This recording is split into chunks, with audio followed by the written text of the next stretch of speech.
armas da luta, afaga, irmãos, acende a candeia na escuridão. Ame, perdoa, combate a omissão, o suicídio é triste prisão. Conhecei a si mesmo, vigiai e orai, além da noite raio o dia, e o sol então brilhará. Conhecei a si mesmo, vigiai e orai, além da noite raio o dia, e o sol então brilhará.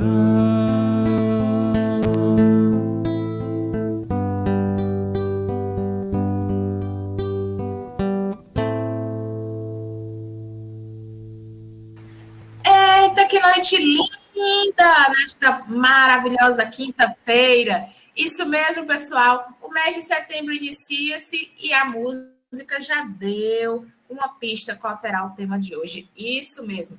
Preparem as vossas cumbucas de cuscuz, que hoje vamos receber. Isso mesmo. Ele está de volta, tal qual uma calça de cintura baixa dos anos 2000, a trend do picolé. Não me pergunte que trend é essa. O Grey Sampaio, ele mesmo. E a gente vai recebê-lo com o tema A Vida Ressurge. Ela ressurge tal qual uma fênix, tal como uma loba fugindo da sua alcateia. Ele mesmo, o Grey Sampaio, que está aqui para estar conosco nesta noite maravilhosa. Conta, Grey, nós temos que correr como os loucos ou como os lobos, ou a vida vai ressurgindo, ou a vida é bela como a girafa amarela? Boa noite, Paloma. Olha que já me chamaram de muita coisa nesta minha vida, mas de calça de cintura baixa, essa vai entrar na minha história, viu? Obrigado por esse presente, minha querida. Você, como sempre, um espírito aí mais gostoso do que cuscuz quente, viu? Pode continuar, ele ficou tão emocionado. Já posso assumir aqui? Já posso assumir? Já pode continuar. Destrava que vamos que vamos. Tá bom, minha querida. Pois então, muito obrigado aí pelo convite de vocês. É sempre uma alegria, sempre uma satisfação muito grande nós do GEAV estarmos aqui falando com essa audiência tão especial, tão linda desse programa. Ainda mais nesse mês de setembro, né? Um mês que a gente dedica-se especialmente à questão da prevenção do suicídio, não é? No mundo é posta uma lente de aumento sobre essa questão, sobre a valorização da vida. Então, muito obrigado pela oportunidade de estar falando com vocês hoje, não de morte, tá? Porque muitas vezes a gente acha que falar de suicídio é falar sobre morte. Não, a gente está falando aqui hoje sobre vida, falar sobre superação, falar sobre ressignificação, falar de superação, de dar novos significados. Então é sobre isso que a gente vai conversar aqui com vocês, tá?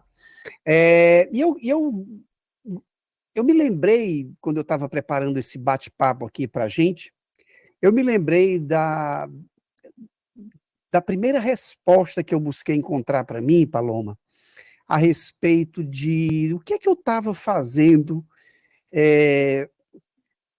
para me dedicar ao estudo, ao conhecimento da prevenção de suicídio, né? E nessa minha busca interna, eu vi que a importância da gente entender sobre a prevenção de suicídio, ela se encontra em 3 palavrinhas, e curiosamente, palavrinhas que começam com a letra C, não é? Então eu acho que, ao final das contas, todos nós aqui estamos hoje para isso, para conhecer, para consolar e para cuidar. Porque a gente falar sobre prevenção de suicídio, a gente falar sobre vida, é para isso. É para a gente tomar conhecimento sobre algo e, ao tomar conhecimento sobre esse assunto, a gente desmistificar, a gente pôr por terra determinados tabus a respeito do suicídio. O primeiro deles é perder o medo de falar sobre esse assunto, né? A gente precisa falar sobre o suicídio. Quanto mais a gente fala, mais a gente previne. Então, vamos falar nos nossos lares, com os nossos parentes, com os nossos amigos. Vamos falar nas nossas casas espíritas, com a nossa juventude, nos nossos ESDs, nos nossos estudos de evangelho. Vamos falar no trabalho. A gente precisa falar abertamente sobre a prevenção do suicídio. Porque quando a gente desmistifica determinadas questões, a gente vai trazendo consolo. A gente vai compreendendo que conhecer sobre o tema, a gente consegue se cuidar. Cuidar de si e cuidar dos que estão no entorno da gente. Agora, eu queria, Paloma, para você, para toda a audiência, todo mundo que está aqui nos escutando ao vivo, ou depois numa gravação, eu queria que vocês, de maneira silenciosa, buscar uma resposta a uma pergunta simples que eu vou fazer aqui. Como é que você está hoje, nesse momento? Como é que estão as suas emoções? Como é que está o seu afeto em relação a esse tema? Porque você podia estar em vários cantos, você podia estar fazendo várias coisas, mas você está dedicado a estar aqui junto comigo, escutando sobre prevenção de suicídio. Que emoção te trouxe aqui? Que sentimento te trouxe aqui? Que afeto te trouxe aqui? Isso é muito importante para a nossa conversa de hoje. Porque a gente primeiro tem que entender o que é suicídio. A Organização Mundial de Saúde fala que o suicídio é todo e qualquer ato que de forma deliberada eu tomo contra mim mesmo e cujo resultado final seja a minha própria morte. Então, o suicídio é toda aquela ação que eu faço contra mim mesmo de maneira inconsciente e essa ação termina com a minha própria morte. Agora, vamos pensar, gente, assim, o que é que leva uma pessoa a tomar o suicídio como algo válido? A tomar o suicídio como uma saída, como uma alternativa, como este ato a ser tomado contra si mesmo. O que é que leva uma pessoa a isso? A gente sabe muito bem que é um sofrimento, é uma angústia. É algo que se torna insuportável. É algo que eu imagino que eu não consigo superar. É algo que não tem solução. É algo que parece-nos intermináveis. Eu não suporto. Eu não tolero. E aí vem um entendimento que a gente precisa entender de maneira muito tranquila. Quando há o suicídio, quando há uma tentativa de tirar a própria vida, quando existe uma ideação suicida, qual o desejo que existe ali? O que é que eu desejo com essa busca de uma saída equivocada chamada suicídio? Alguns de vocês vão responder de maneira até óbvia, até decorrente de uma naturalidade da forma da gente pensar o assunto. Ah, quem se mata, quem deseja o suicídio, quem tenta o suicídio, quer se matar. Essa é a pergunta mais rápida, mais óbvia, mas também é a mais equivocada. Porque não há o desejo da morte no suicídio. Há o desejo de exterminar algo, que é a culpa, é a dor, é o sofrimento, é a angústia, é um afeto que eu não consigo lidar, é alguma situação que é insuportável, que é interminável, que é intransponível. Então, gente, o suicídio, diferente desse entendimento clássico de que ele é um ato, o suicídio não é um ato. O suicídio é um desfecho indesejável. O suicídio é a conclusão equivocada de um adoecimento psíquico. O suicídio não é uma atitude simplesmente. O suicídio é a consequência final de uma história de agravamentos que vão acontecendo na nossa vida. Normalmente, Paloma, quando uma pessoa perde a vida pelo suicídio, a gente normalmente liga essa morte aos últimos acontecimentos desse indivíduo. Então é muito comum a gente dizer assim, fulano se matou porque ele perdeu o emprego, ele não conseguiu mais se sustentar a família, e ele se desesperou e se matou. Ou então que fulana se suicidou porque o relacionamento afetivo terminou, ela não suportou a ideia de viver sem aquela pessoa e tirou a própria vida. Esse é o pensamento de que o suicídio é um ato decorrente de alguma coisa que aconteceu. Mas não, gente. Esse último ato é o que precipita a pessoa ao suicídio ou à sua tentativa. É o que a gente chama de fator precipitante, é aquela gota final que está num copo que está para transbordar. Mas, na realidade, o suicídio é a história desse copo que vai enchendo, da nossa psique que vai se acumulando de afetos, de problemas, de questões não resolvidas, e que um dia ela pode transbordar no suicídio. Então, gente, o suicídio, ele precisa ser encarado e entendido como a consequência de algo que a gente não faz ao longo de uma vida. De afetos que a gente não consegue lidar ao longo de uma vida. Eu costumo dizer, gente, que esse acúmulo de coisas, eles vão nos adoecendo a nossa alma, a nossa mente, a nossa psique, como a gente queira chamar.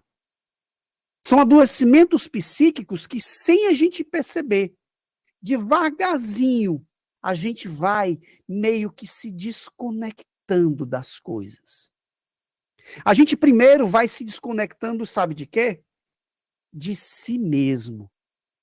A gente vai abandonando sem perceber aquelas coisas que nos davam satisfação, que nos davam prazer, que nos faziam sorrir, que nos davam sentido.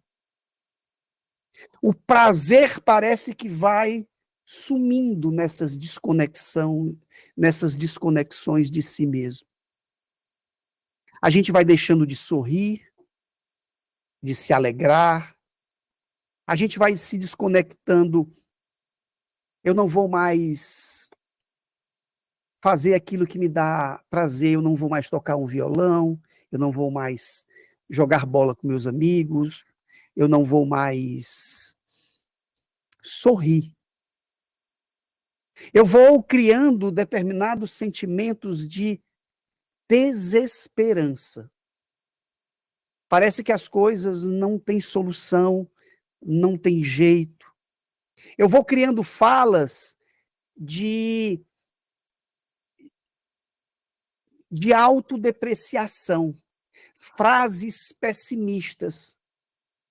Coisas como: eu não posso, eu não consigo, eu não suporto, eu não mereço, eu não me amo, ninguém me ama, eu não mereço perdão, eu sou um lixo.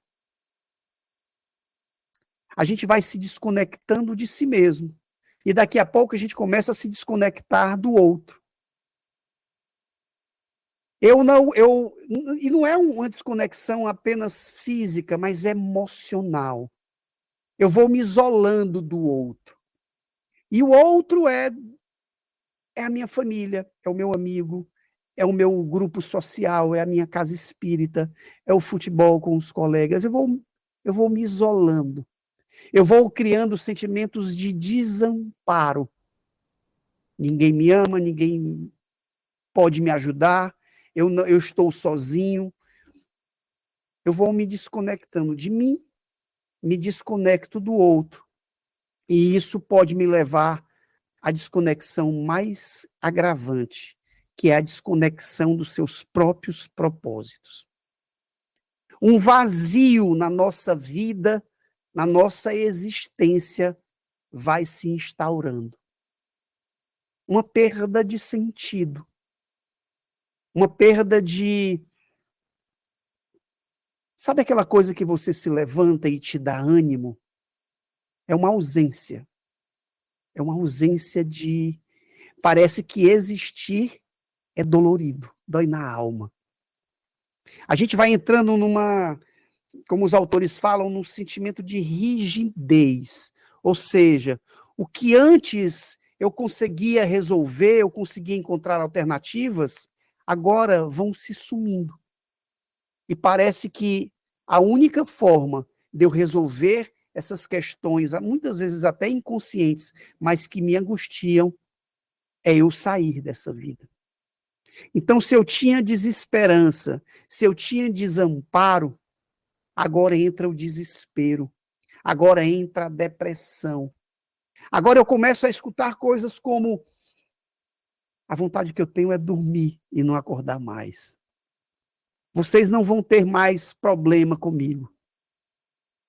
Eu quero sair, eu quero sumir. A vontade que eu tenho é vocês nunca mais me verem. As ideias de finitude, de morte, elas começam a surgir. E isso pode levar ao suicídio, à ideação suicida. Existe um autor psicanalista chamado Jacques André, que ele tem numa obra sua o que eu considero uma das frases que melhor explicam o que é o suicídio. Olha como é forte isso, gente. Ele diz que o suicídio é a falência da palavra. É quando o suicídio ele surge quando eu me calo, quando eu não falo, quando eu não consigo falar mais para mim, quando eu não consigo falar mais para o meu próximo. É quando eu decido pegar as minhas emoções e não compartilhar mais com o outro. O suicídio é quando o falar, e o falar não é só o que sai pela minha boca. O falar é toda ação pela vida, é toda ação que protege a vida. Eu vou desistindo, eu vou me desconectando das coisas. Por isso, essa frase, na mesma forma que explica o problema, embutido nela também traz a solução. A maior forma de evitar, de combater o suicídio é falar sobre ele. é falar sobre as próprias emoções. Eu comecei aqui falando com vocês, indagando-os sobre como é que vocês estão aqui hoje.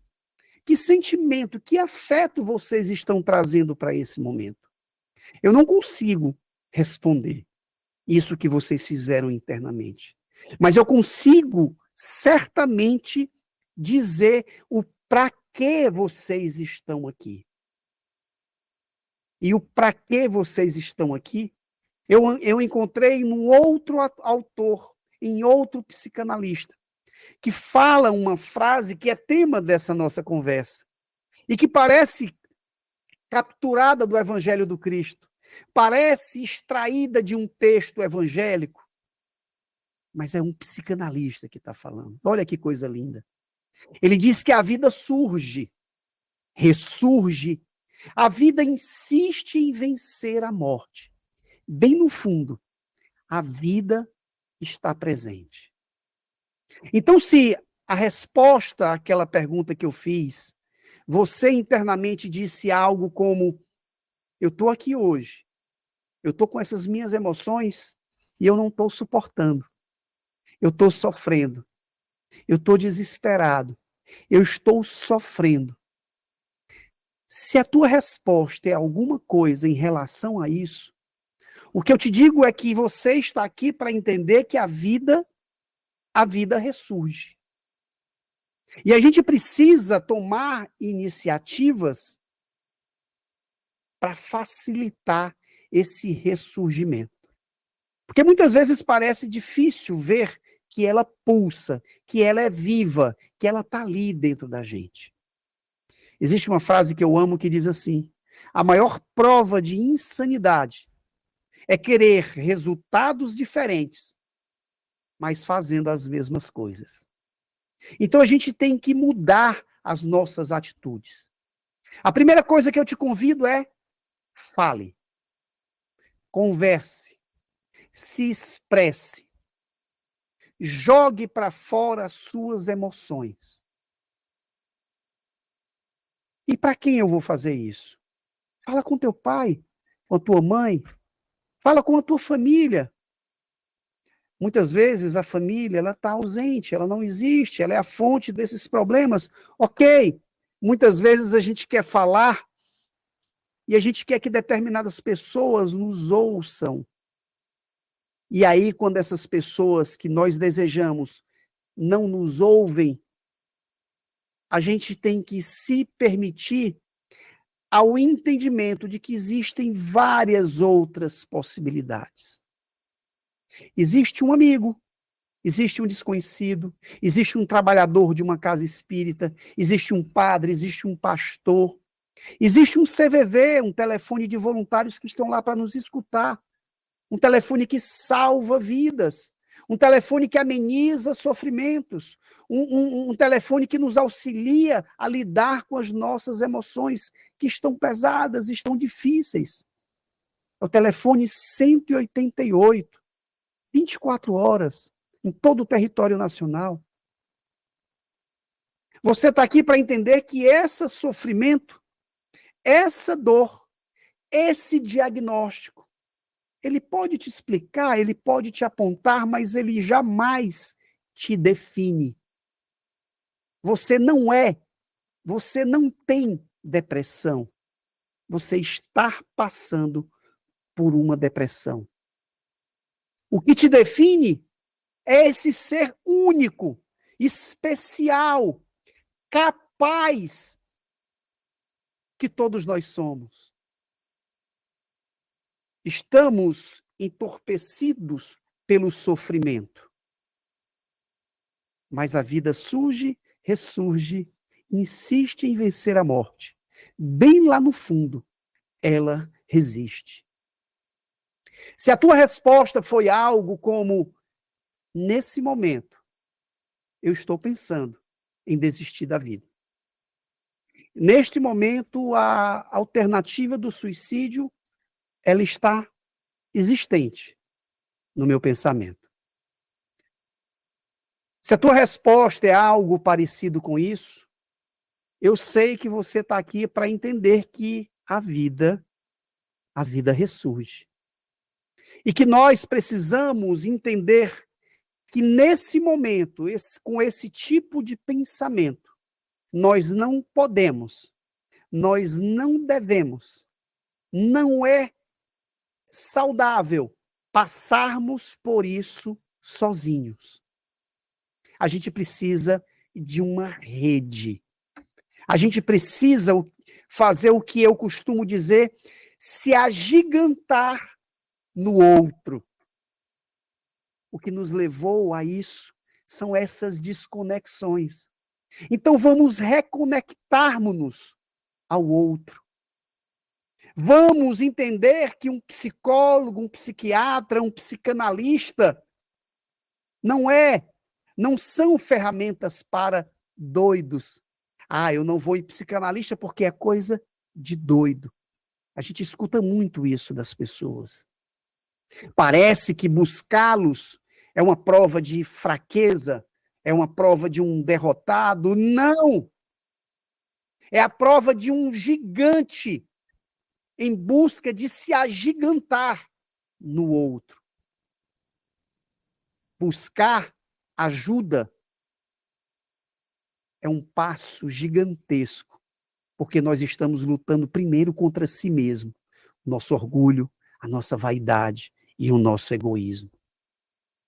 Nós não podemos, não devemos passar por isso sozinho. Essa rede de proteção em nosso entorno, ela é fundamental. Porque os diversos estudos comprovam que minutos fazem toda a diferença na preservação da vida. Às vezes uma ligação, às vezes um contato, às vezes um olhar sem julgamento, às vezes um abraço terno e fraterno. Ele é capaz de demover a ideia que naquele momento está muito forte. Meus amigos, minhas amigas, pode ser que a tua resposta à minha indagação inicial tenha sido outra. Tenha sido muito dolorida. Algo como, eu estou aqui porque eu perdi alguém por conta do suicídio. Alguma pessoa muito cara, muito amada, muito valiosa na minha existência, saiu dessa vida pelo suicídio. Eu sei também que você está aqui hoje, nesse momento, para compreender que a vida ressurge. E que sentimentos ao sobrevivente, ao enlutado pelo suicídio, sentimentos como culpa e raiva, apesar de não serem calcados na realidade, porque não havia nada que você pudesse fazer ou que você deixou de fazer que possa ser responsável por essa atitude que é do outro. A vida ressurge. Nós estamos sob uma doutrina que é uma doutrina de luz, de consolo, de esclarecimento. A doutrina do Cristo. A doutrina espírita nos mostra que o que fenece, o que fica, é o corpo físico, mas o corpo espiritual, ele ressurge. Ressurge para colher todos os méritos, todas as consequências dos seus próprios atos. E que essa consequência não é uma questão de bom ou de ruim, de fácil ou difícil, mas de necessário, de oportunidade ao aprendizado. Mas a vida ressurge. Sempre. Você também não pode, não deve passar por isso sozinho. É uma catástrofe silenciosa, que é mais fácil quando ela é passada em grupos. E existem grupos que trabalham na pós-venção. que nos ajudam nesse momento a recuperar os nossos propósitos. Não recuperar, talvez, os mesmos. Porque no luto pelo suicídio, muitas vezes parece que uma parte de nós também foi. Mas existem partes que podem ser ressignificadas e ressurgir em novos e lindos propósitos. Para terminar e para encerrar a minha fala, eu fiquei imaginando uma pergunta ao próprio Cristo, para entender qual a razão de Jesus estar na minha vida. Por que Jesus veio para a vida do Grey? Por que Jesus veio para a Paloma, para a Iraci, para o Francisco, para todos nós? Qual o propósito da existência de Jesus em nossas vidas? Eu fiquei algum tempo com essa pergunta na minha cabeça. E acho que o Cristo nos respondeu. Respondeu a cada um de nós que o propósito de Jesus em nossas vidas, ele nos disse lá no Evangelho de João, quando ele diz que eu vim para a tua vida, eu vim para que você tenha vida. E não é qualquer vida não, tá, gente? Ele diz que veio para minha, para a sua vida, para que a gente a tenha, mas ter vida em abundância. Essa é a razão da nossa existência. Celebrar a vida de uma maneira plena, abundante. E a plenitude, a abundância da nossa vida, ela não pode, não deve ser medida pela minha balança, que é falha, é turva. É sob o olhar da balança divina, cuja medida é sempre única, é a medida da oportunidade. Aquilo que me entristece, muitas vezes, lá na frente, ela nos é mostrada como algo que nos catapultou para algo muito melhor. Meu amigo, minha amiga, e a mim mesmo, porque os ouvidos mais próximos da minha boca são os meus. Que tenhamos uma vida em Cristo, que tenhamos uma vida abundante em oportunidade. No momento em que fraquejarmos esse entendimento, vamos fazer o que precisamos, que é falar, é se conectar consigo, com o outro e com os nossos propósitos. Mais uma vez, meus queridos que estão aqui hoje com a gente, muito obrigado pela oportunidade. E eu volto aí com a Paloma, para ela iniciar aí a segunda etapa, e eu estou aqui à inteira disposição. Muita vida para todos nós.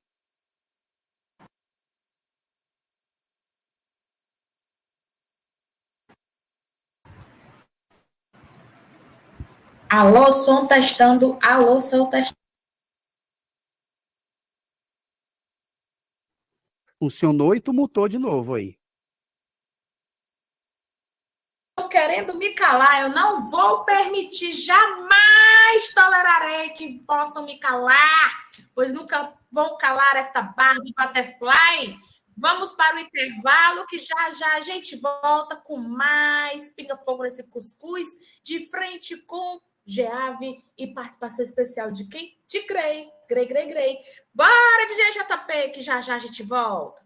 A música que toca aqui, toca seu coração. O Web Rádio Fraterno.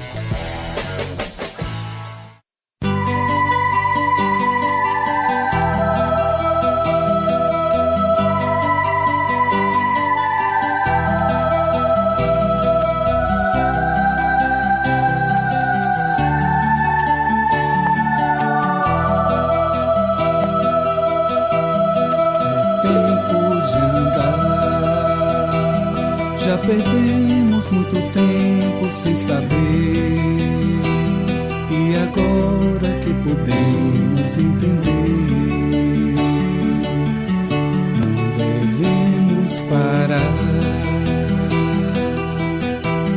É tempo de andar, caminhando com as bênçãos lá do céu, apagando o egoísmo, escuro véu,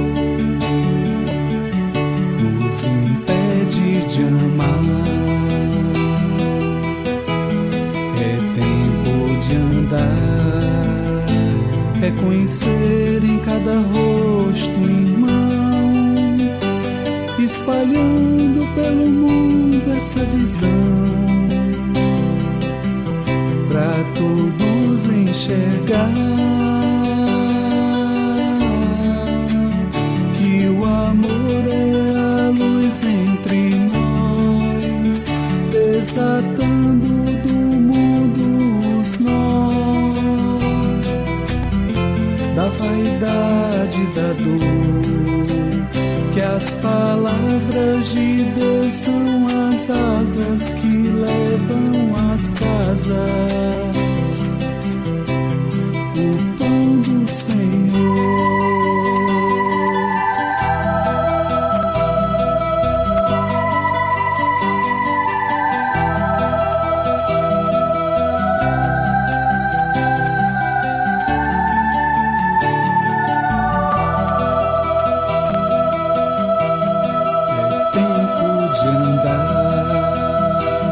Já perdemos muito tempo sem saber,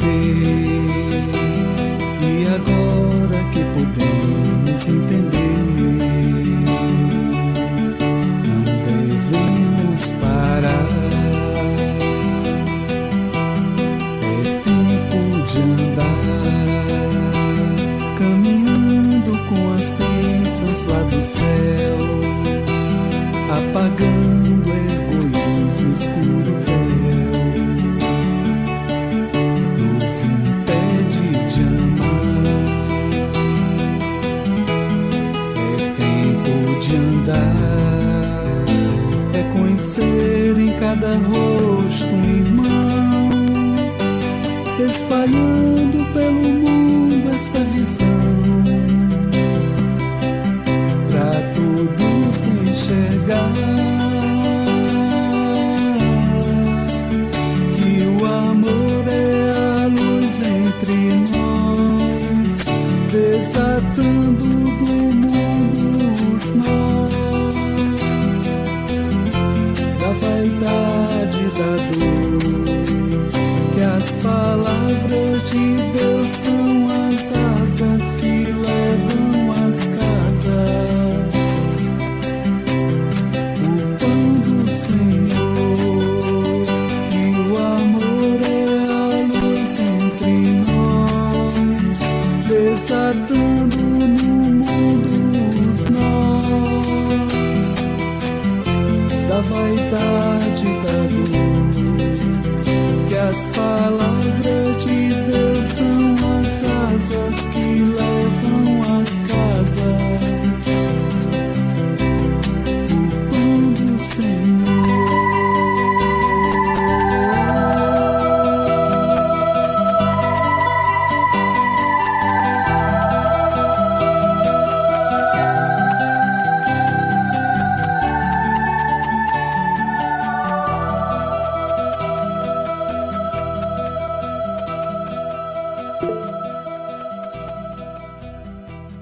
Estamos de volta e aqui temos o nosso pinga-fogo e ela está preparadíssima para iniciar este pinga-fogo. Ela que esteve comigo nas trincheiras, já foi minha mãe, parceira, ao vulgo casca de bala, nessa nada mole encarnação. Ela mesma, Françoise Marie, parlez-vous, que grey écoutez-toi.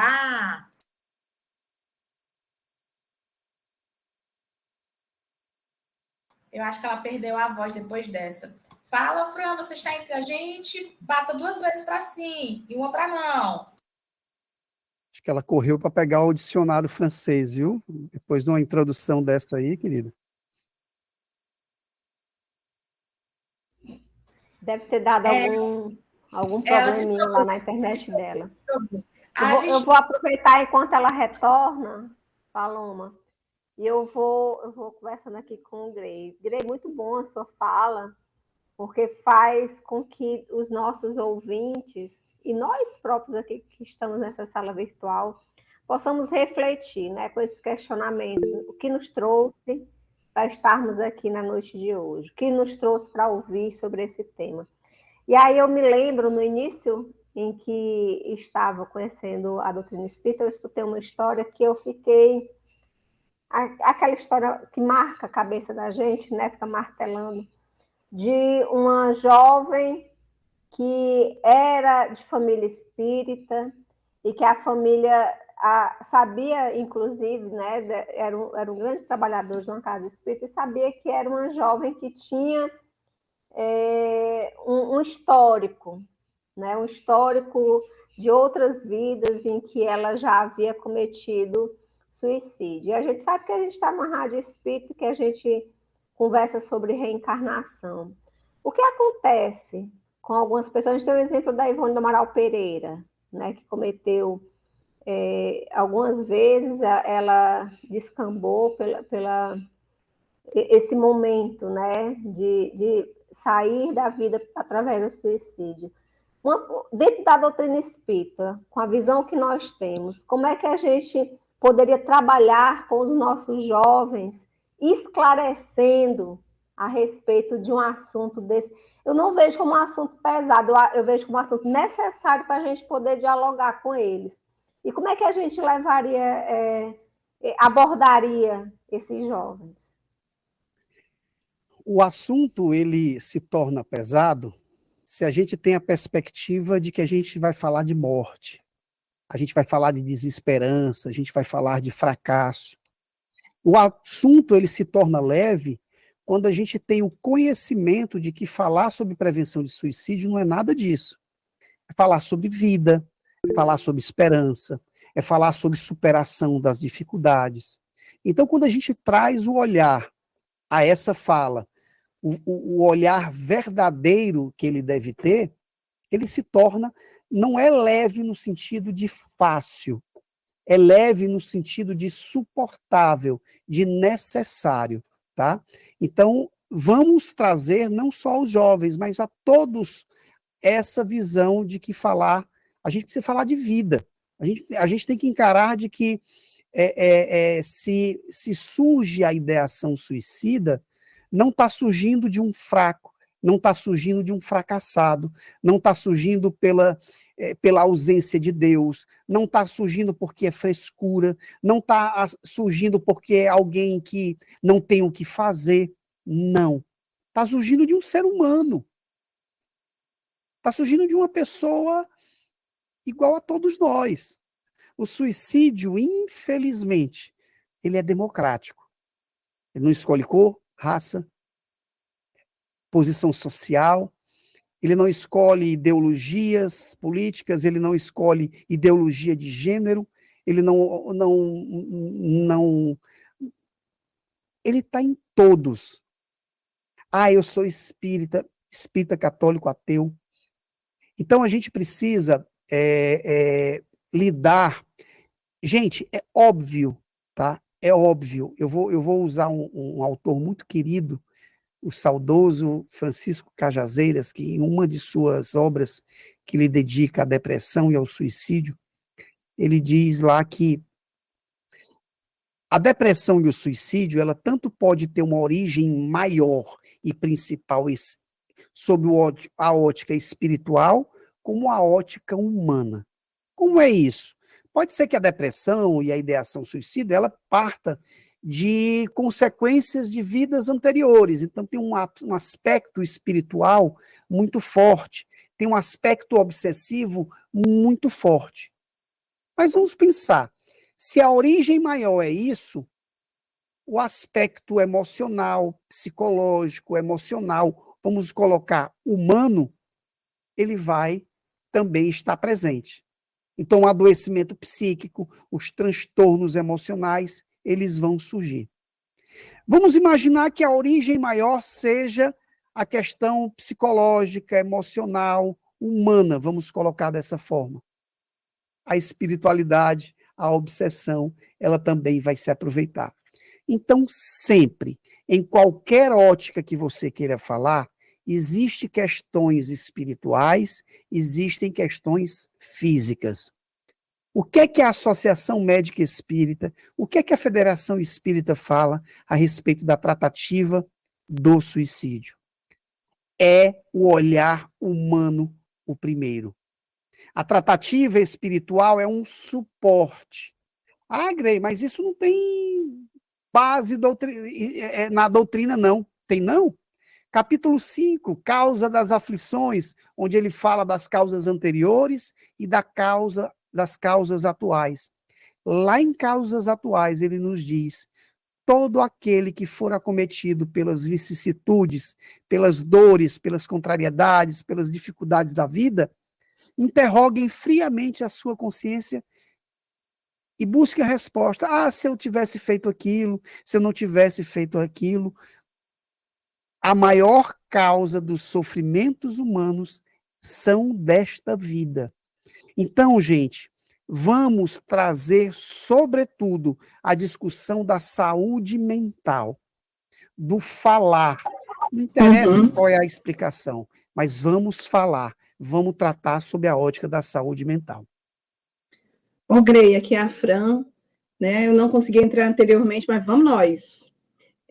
A gente que trabalha diretamente com o público jovem, que a gente trabalha com juventude, a gente vê um grande número de adolescentes, de jovens que chegam à casa espírita sem conceber a ideia que estão tendo de que tem mediunidade, confundem a mediunidade com obsessão, é uma misturada só. E a maioria dos psicanalistas administram remédios fortíssimos, achando que a pessoa, por estar em depressão e ser um catalisador de energias, pode possivelmente cometer suicídio.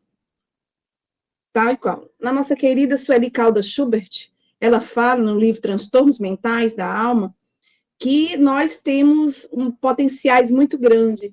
E o jovem, do modo geral, que está despertando para acordar como um ser humano, universal, né? Que ele sai daquela fase dos 7 anos, vai até os 14, dos 14 aos 18, e tem todo um processo de se chegar a si mesmo.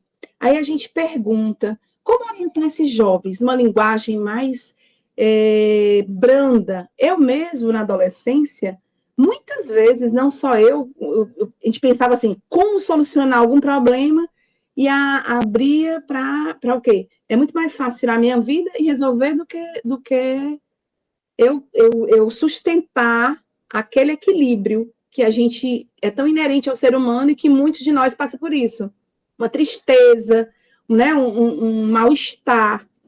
Embora eu seja uma pessoa de muito bem com a vida, viu? Eu rio para as paredes. E eu teria 1000 motivos, pelas minhas vivências, de ser uma pessoa amarga, mas eu prefiro sorrir e eu me recuso a envelhecer. Olha aí, que proposta. Então, esse recusar a envelhecer é que faz toda a diferença na nossa existência. E falando contigo, eu me lembrei de uma coisa bem interessante. Eu estava vendo uma reportagem, olha, aí eu vou tomar teu tempo, eu prefiro que você fale. Olha aí.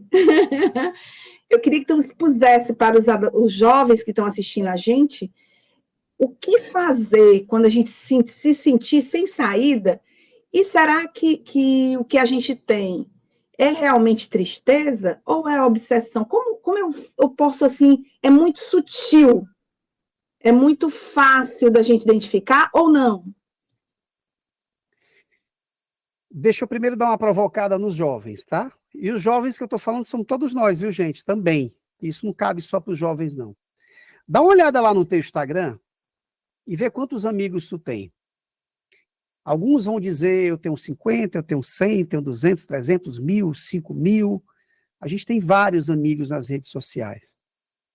Agora tu olha para esse número e se pergunta assim, quantos desses milhares de amigos eu tenho aqui na rede social, quantos de fato são um ombro que eu posso contar na hora de uma dificuldade? Um ombro real. Quantos são, de fato, olhares fraternos que não sejam carregados de comparações, de condenações, de julgamentos? Quantos braços, de fato, podem se estender e se abrirem num abraço fraternal na hora de um consolo, na hora de uma dificuldade? O Zygmunt Bauman, lá atrás, bem recente, por sinal, ele nos fala dessas relações que estão muito líquidas, desses afetos, amores, amizades, relacionamentos que não são sólidos, que não são reais, são absurdamente virtuais. E aqui não é uma crítica à rede social, não. Aqui é um alerta para a forma, não é como a gente está lidando apenas com a rede social, mas que a gente está deixando de olhar para o mundo real. Então a gente posta sorrisos, alegrias, e ao desligar a câmera, a gente olha no espelho da alma e encontra tristeza, melancolia, vazio. Então, a diferenciar o que é tristeza, o que é obsessão, eu até convido a vocês que não percam tempo com isso. Porque nunca a gente vai poder, de fato, dizer é isso ou aquilo. O professor Cajazeiras, inclusive, ele adverte em relação a isso. A gente não consegue definir. Então, o que nos cabe é agir em todas as frentes. Não perde tempo em querer saber, é obsessivo, é emocional. Porque, às vezes, eu posso escutar vozes e ser um processo obsessivo, um processo mediúnico. Às vezes, pode ser uma esquizofrenia. Às vezes pode ser um processo psicótico. Eu nunca sei. Então vamos atuar, gente, sempre em todas as esferas. Nós somos seres integrais. A OMS, a psicologia, a psicanálise fala isso. Mas Joana de Ângeles, na sua série psicológica, também nos fala. Nós somos seres biológicos, seres psicológicos, seres sociais e seres espirituais. Vamos agir em todas essas frentes. Se eu precisar de uma farmacologia, como foi falado agora há pouco, que não é dado pelo psicanalista, nem pelo psicólogo, mas por um psiquiatra capacitado para isso, vamos utilizar. Às vezes há um desequilíbrio físico-químico na minha biologia. Vamos fazer atividade física, tá? Vamos buscar os psicólogos, os psiquiatras, os psicanalistas. Vamos cuidar da nossa questão social e vamos cuidar também da nossa questão espiritual. A gente, assim, finalizar com uma pergunta assim, bem interessante, Grey. No livro 13º Andar, que fala sobre o suicídio, ele abraça, né, o Wilson Frudilo Júnior, ele abraça o tema com muito carinho.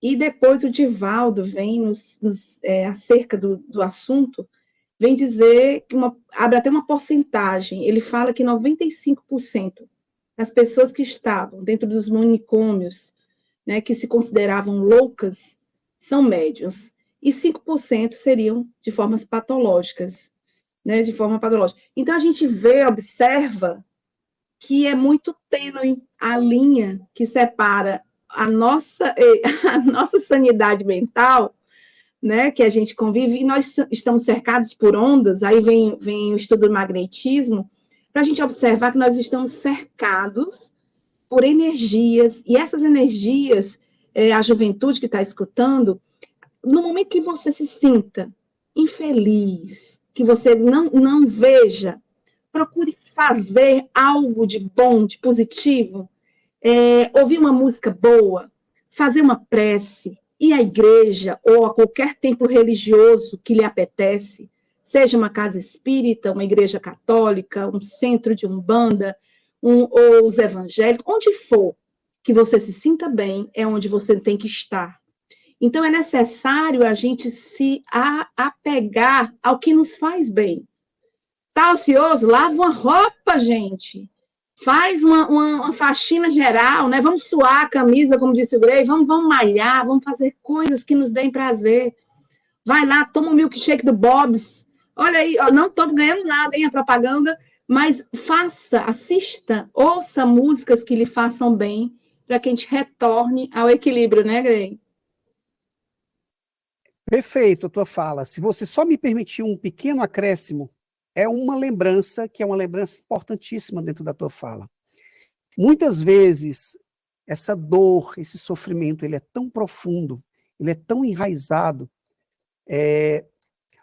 Existe um autor chamado Felipe Pinel, que descreve a depressão, por exemplo, como a dolorosa sensação de existir. Olha que forte.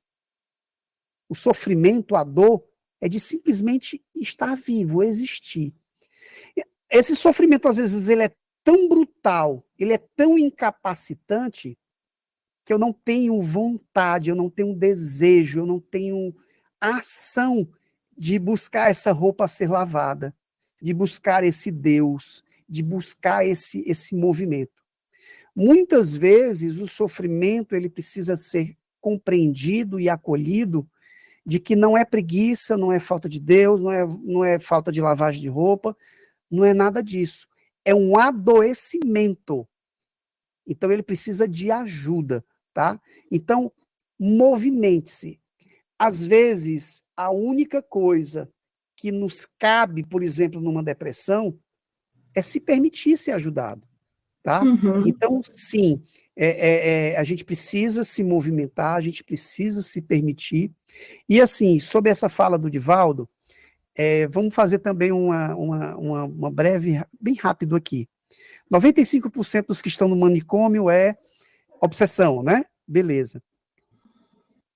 A mínima porcentagem da população está nos manicômios.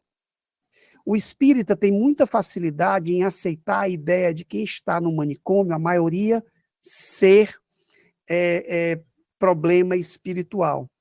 Mas a gente tem a dificuldade de compreender que muitas das coisas que a gente diz que são problemas espirituais, na realidade, tem problemas emocionais, psicológicos.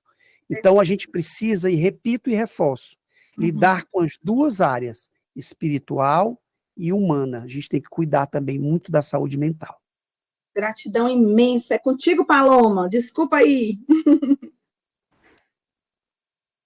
Alô, som, testando, finalizando mais uma noite. O meu gato que está me julgando pela janela, já dizendo, já acabou o cuscuz? Acabou o cuscuz, Picolino Rodrigo. Agora só a próxima quinta-feira. Então, bora fazer a prece final? A nossa querida neta de Paulo Freire está em momento sabático. Ela foi silenciada, mas já ela volta. Então, eu vou chamar ela. A nossa querida Elis, tome corações roxos para a sua garganta ficar boa. Vamos chamar ela, a nossa gatinha, a nossa Dora Aventureira, que já foi do Oiapoque ao Chuí e já pegou só a mochilinha e foi se aventurar. Iraci! Dora Aventureira é ótimo. Boa noite. Então, vamos fazer a nossa prece, agradecendo a possibilidade que temos de entender o que é a dor e que o Mestre Jesus nos conceda a possibilidade de extirpar as nossas dores sem tirar a nossa vida.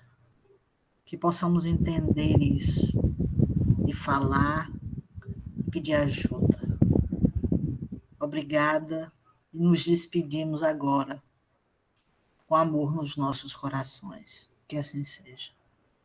Que assim seja. Finalizando nossa noite de hoje, coração repleto de gratidão, muita paz e muita luz. A prece é essencial, o autocuidado também. E vamos unindo o corpo, o espírito e o mental para podermos lidar com esta nada mole encarnação. É isso. Tchauzinho, tchauzinho. Um beijo desta loira que vos fala. Tchauzinho, tchauzinho.